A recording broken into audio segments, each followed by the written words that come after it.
અમરેલી જિલ્લાના ખાંભા તાલુકાના તાલડા ગામમાં દારૂના ખુલ્લેઆમ વેચાણ સામે કાર્યવાહી માટે જનતા રેડ યોજાઈ।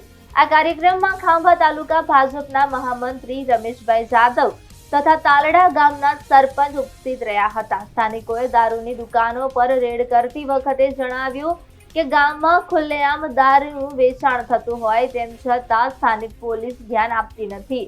સરપંચ રમેશભાઈ જાદવે સ્પષ્ટ કર્યું કે તેમના ગામમાં દારૂનું એક પણ ટીપું વેચાવું ન જોઈએ, નહીં તો આગળની કાયદેસર કાર્યવાહી કરવામાં આવશે।